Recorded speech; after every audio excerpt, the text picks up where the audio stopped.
오늘 마가복음 15장에서는 예수님께서 십자가에 못 박히신 사건을 자세하게 설명하고 있습니다. 여러 일들이 있습니다. 3시부터 6시, 9시에 걸쳐서 모든 일들이 일어납니다. 3시는 해가 뜰 무렵 새벽 6시를 기준으로 했을 때 오전 9시, 그리고 6시는 정오, 9시는 오후 3시 경을 이야기합니다. 해가 뜨는 시간을 기준으로 시간이 이렇게 계산이 됩니다.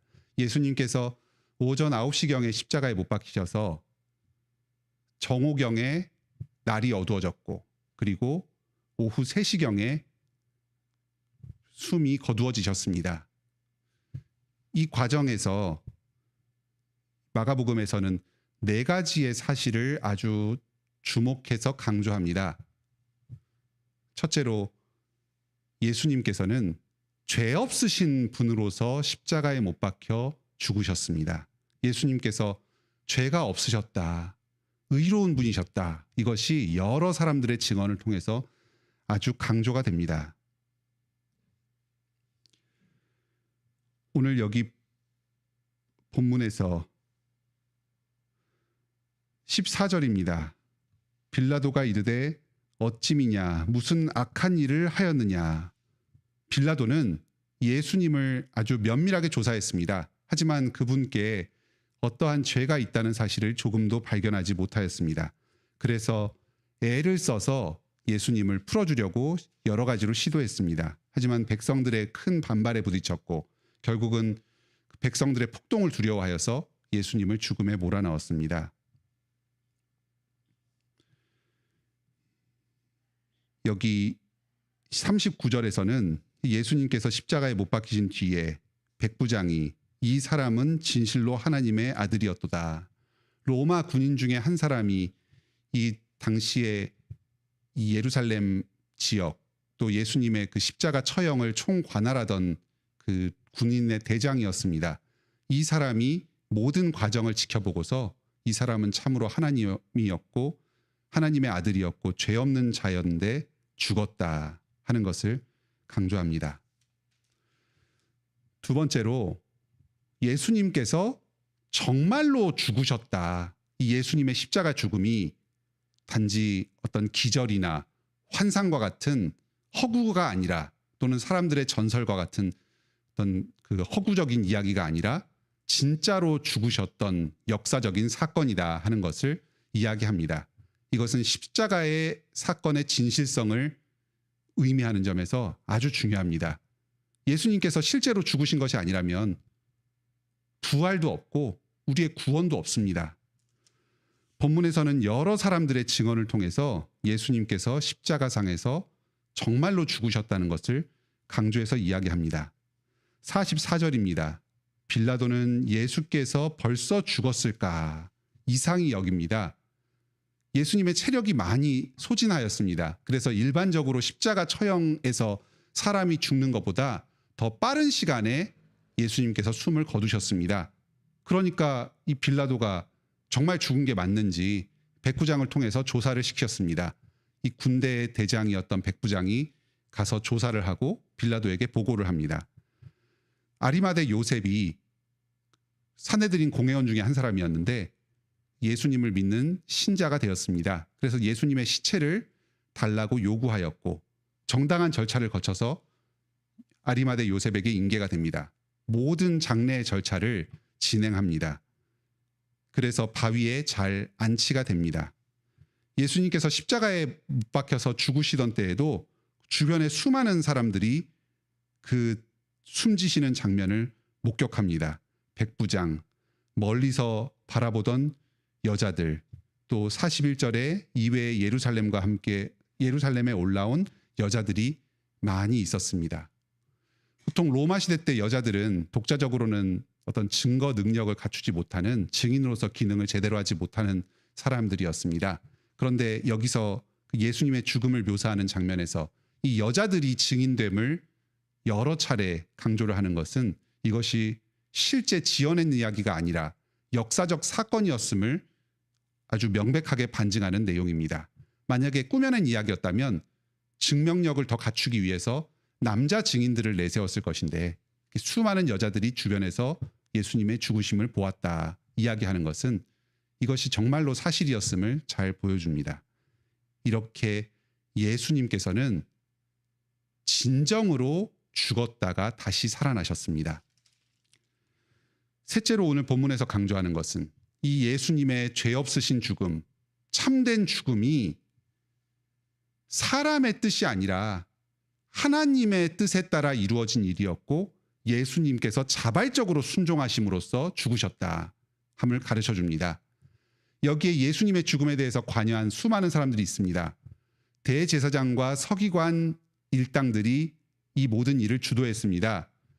백성들을 선동하여서 바라바를 놓아주라, 예수를 못 박으라 하고 소리쳤습니다.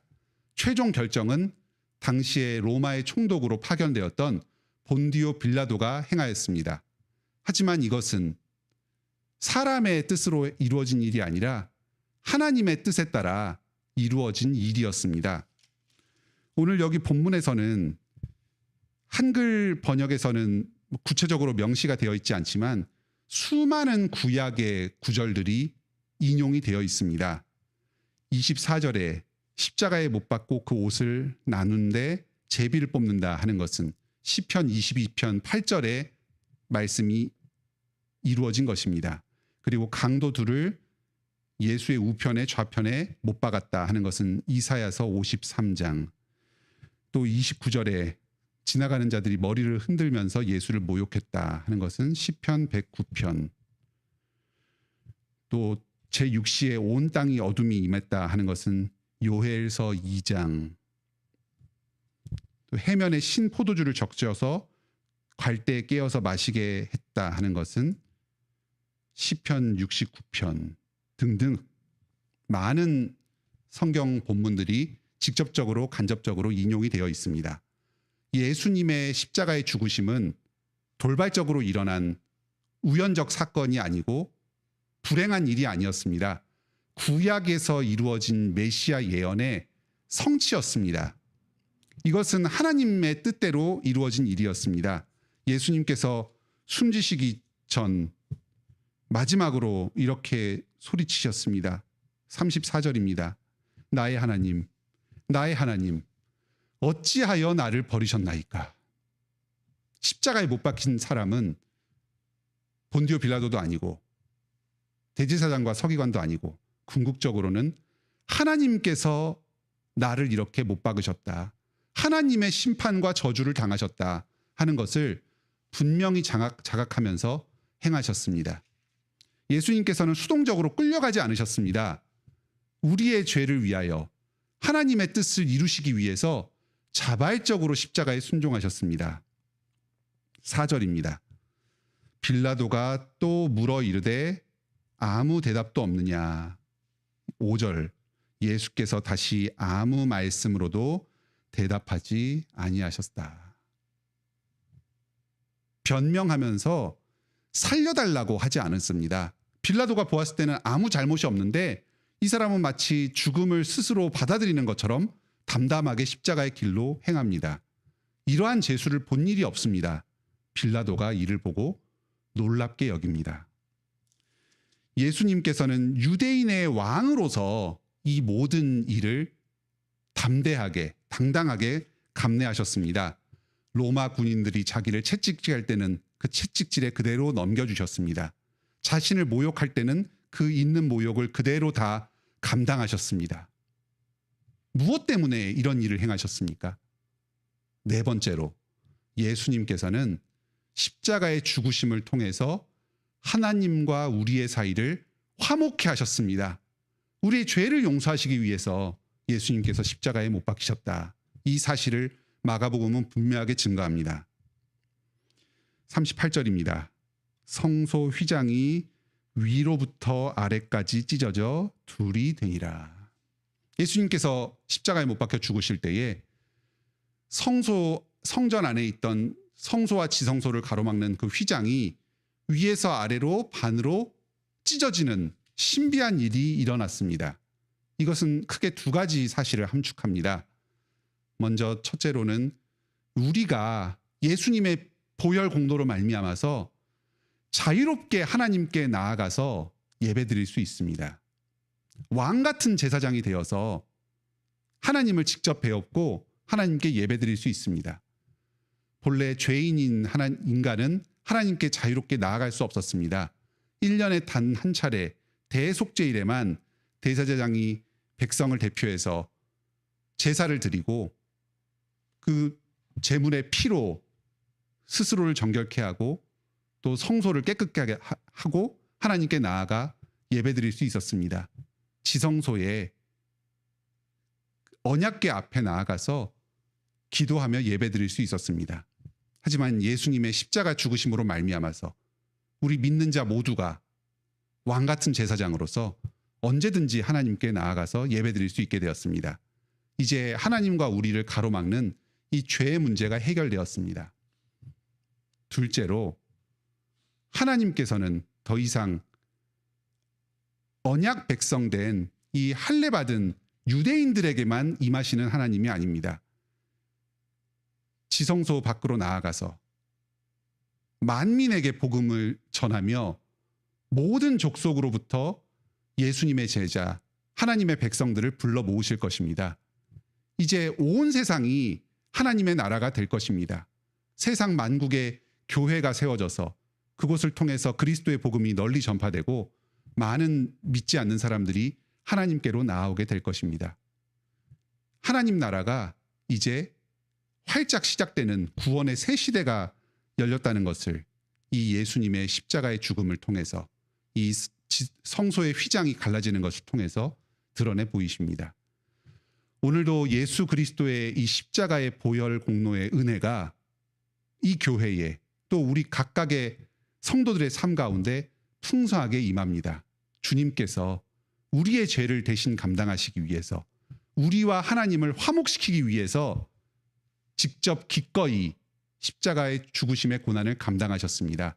이 죄 용서의 은혜를 풍성하게 누립시다. 주님께서 활짝 열어주신 하나님께로 나아가는 길을 통하여 언제든지 하나님께 나아가 예배드리며 은혜를 누립시다.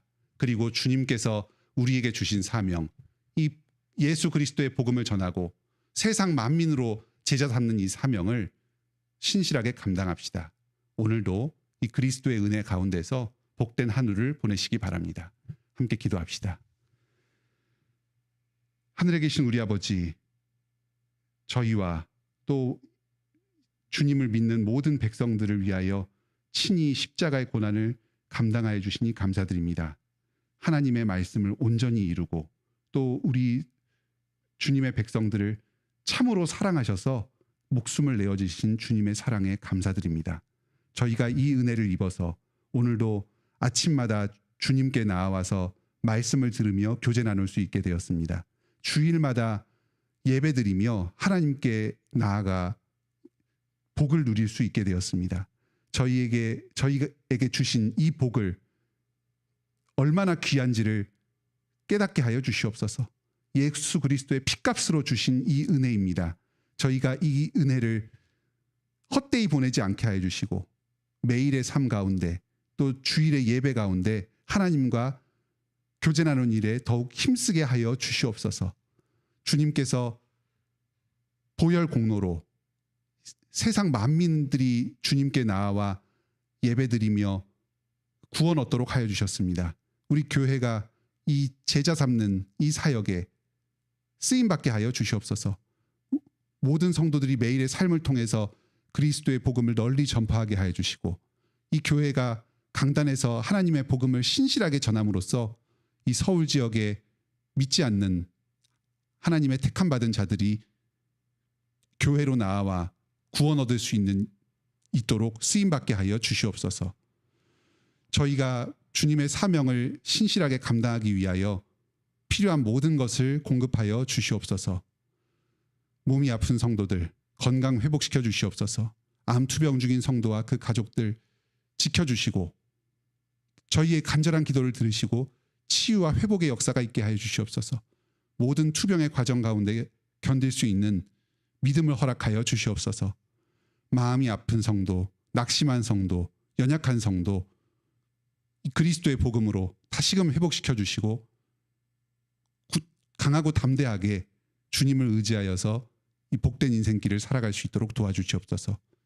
경제적으로 곤궁한 성도, 직장을 구하고 있는 성도 어서 빨리 경제 문제를 해결하여 주시고 안정된 가운데 하나님 나라를 위해서 힘껏 나아가게 도와주시옵소서.